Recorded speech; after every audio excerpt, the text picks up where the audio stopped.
What if the greatest betrayal of the 20th century was not fought with bullets or bombs, but sealed with kisses and wedding vows? What if, while millions of young men died believing in the image of the faithful woman waiting at home, a hidden migration of women was rewriting the genetic future of entire nations? This is not a conspiracy theory. This is the unspoken secret of the war bride phenomenon, when tens of thousands of women in the ashes of World War II abandoned the old order of loyalty and continuity to follow foreign soldiers into a new life. And the truth behind it is as shocking as it is undeniable. It was female hypergamy, unleashed at a scale history had never seen before. Imagine the landscape of 1944 Europe. Cities reduced to rubble, fathers and brothers buried in unmarked graves, and the thin veil of civilization stretched to breaking point. In that chaos emerged a new kind of opportunity, invisible to those still clinging to ideals of fidelity. Hypergamy, the evolutionary impulse driving women to seek the highest status mate available, was suddenly operating in an open field. The local men were dead, wounded, or imprisoned. The surviving few were broken, poor, and stripped of the very status that once made them attractive. In their place appeared a new figure, the foreign soldier. He arrived with clean uniforms, regular rations, cigarettes, chocolate, and an aura of victory. To the traumatized eyes of women who had lived through hunger and fear, these men were not merely allies, they were walking lifeboats. But the real shock lies in the scale. Historians estimate that by the end of the war, over 100,000 women from Britain, continental Europe, and Asia had married foreign soldiers and followed them across oceans. To the men who returned from the front expecting devotion, this was an unthinkable betrayal. The sweetheart they had clung to in letters was gone, her affections transferred to a stranger whose only qualification was that he had arrived at the right moment in history. To the women themselves, it was not betrayal at all. It was survival, social advancement, and a once-in-a-lifetime chance to escape the ruins of a crumbling world. And this is where the romantic propaganda crumbles. The war bride was not simply the tale of love blossoming amidst destruction. It was a ruthless biological market, operating beneath the polite veil of weddings and immigration papers. Each choice was a calculation. Who could provide safety? Who could open the door to a better life? Who stood above the crowd in a time when the crowd was starving? Female hypergamy, stripped of pretense, operated with surgical precision. The myth of unconditional female love was shattered, replaced by something colder, but more honest. The instinct to secure the best possible future, no matter what story the culture wished to tell. The image of a war bride has been polished into romance for public memory. A shy woman boarding a ship, her hand in that of the soldier she married, tears in her eyes as she leaves behind the land of her birth. But the truth, stripped of Hollywood's varnish, is far less sentimental.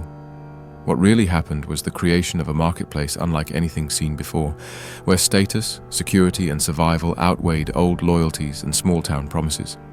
Picture the streets of London in 1944, bombed-out blocks, ration lines, fathers and brothers gone.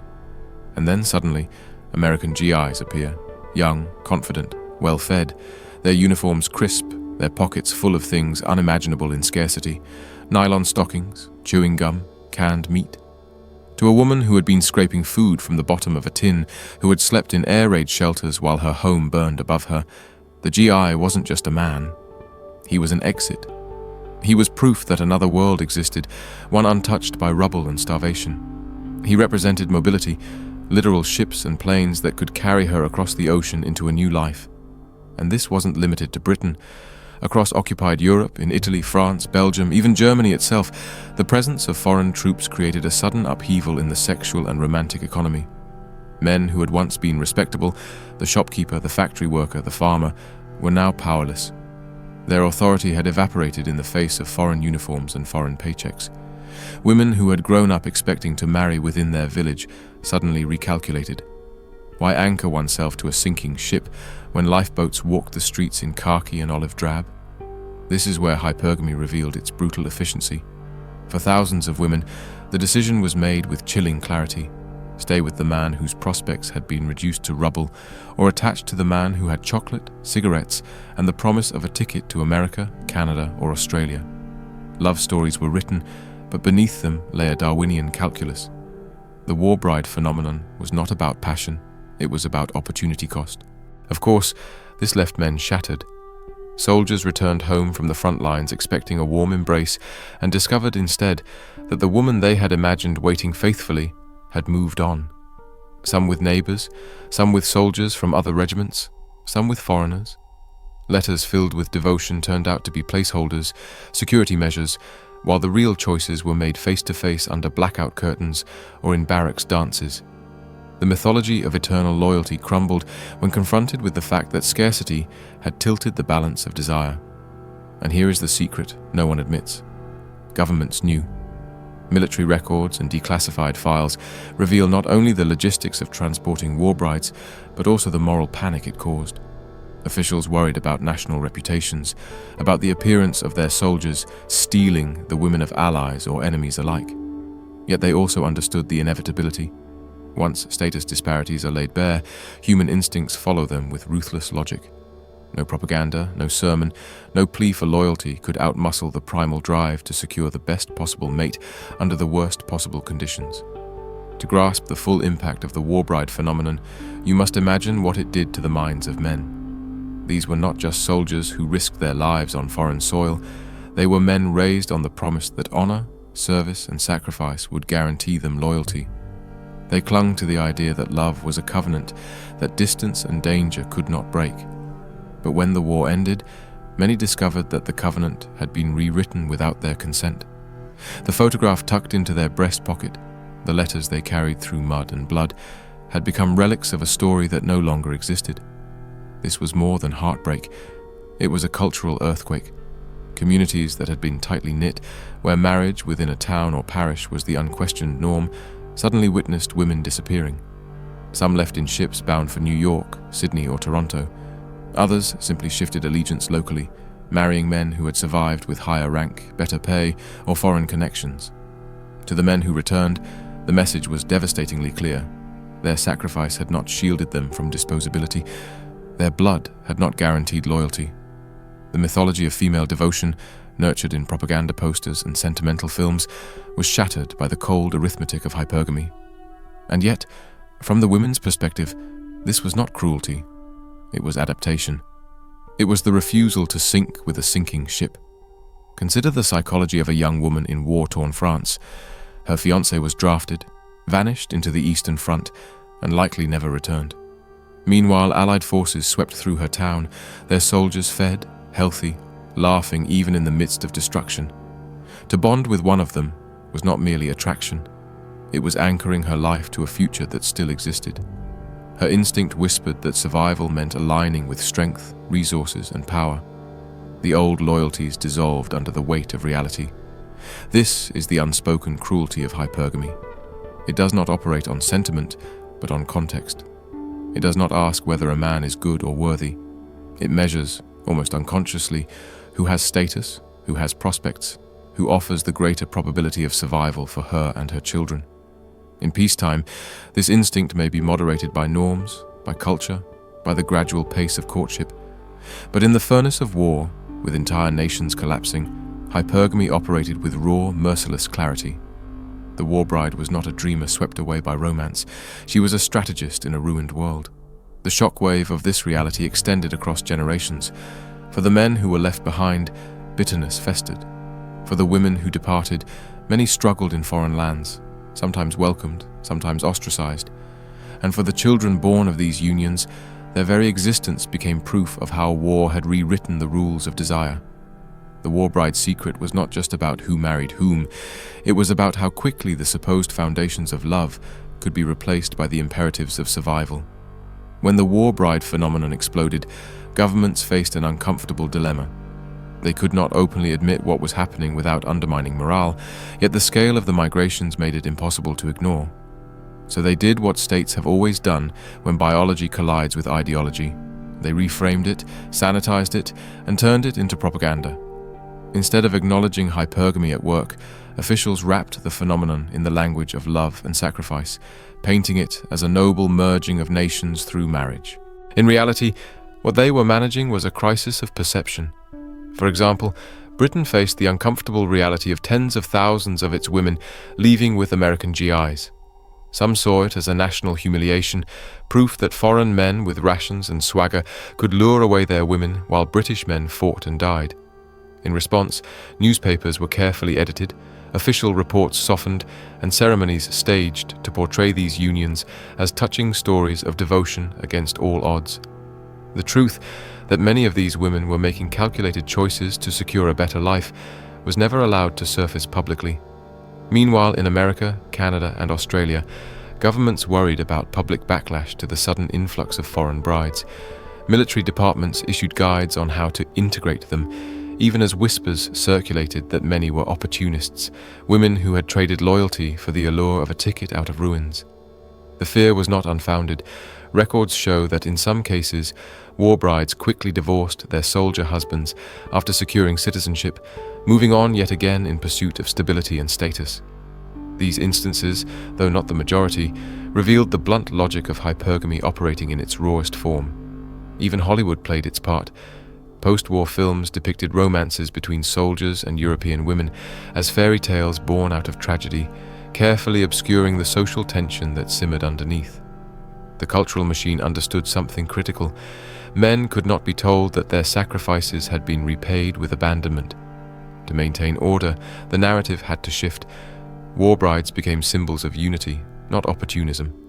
Love across borders was portrayed as destiny, not desperation. But beneath this cultural repainting, the scars remained. Entire communities whispered about women who had run off with soldiers. Men returned home to find themselves outcompeted by strangers they'd never seen, stripped not only of their sweethearts, but also of their sense of masculine worth. Families fractured, friendships dissolved. The propaganda could not erase the lived reality that hypergamy had redrawn the map of intimacy under conditions too extreme for tradition to withstand. This is the true weight of the war bride secret. It was not just a collection of marriages, but the collapse of a cultural illusion. Governments tried to mask it, artists tried to romanticize it, but the men who lived through it could not unsee the truth. They had discovered, often too late, that loyalty is contingent, and that when the world is burning, female desire reorients itself toward whoever can offer the clearest escape from the fire. The war bride phenomenon was not just a footnote of history. It was a turning point in how men and women related to one another in the modern age. It tore a hole through the myth of unconditional female loyalty, exposing a truth that men rarely dared to articulate but could never again fully ignore. When the dust settled after 1945, millions of men carried home not only physical scars, but also a new and unsettling suspicion that love was not immune to circumstance, that devotion could be eclipsed by opportunity, and that hypergamy, long theorized, rarely acknowledged, was not a marginal tendency but a force capable of rearranging entire societies. The long-term effects rippled through marriages, family structures, and even cultural attitudes toward romance. In the United States, Australia, and Canada, the sudden presence of war brides introduced both fascination and unease. Some marriages blossomed, proving that survival choices could become genuine love, but others collapsed under the weight of disillusionment, divorce rates rising as the fairy tale veneer wore thin. Children of these unions grew up straddling two identities, living proof of the biological market that had played out on the ruins of Europe and Asia. In some towns, they were celebrated as symbols of new beginnings. In others, they were whispered about as reminders of betrayal and opportunism. For the men who lost their sweethearts to this hidden marketplace, the impact was profound. Their trust was not just broken, it was rewritten. Many returned from war believing that loyalty was fragile, that promises made in letters could evaporate when confronted with higher status alternatives. And in subtle ways, this suspicion began to shape how men thought about relationships in the decades that followed. You can trace a line from these wartime disillusionments to the growing cynicism of the post-war generation, a seed of doubt planted deep in the male psyche. But perhaps the most enduring legacy of the war bride secret is what it revealed about the conditions under which hypergamy thrives. When scarcity and fear dominate, when men are removed en masse and status hierarchies are disrupted, female choice becomes brutally pragmatic. This was not a story about shallow desires for luxury. It was about survival, about attaching oneself to whoever could provide a lifeline out of chaos.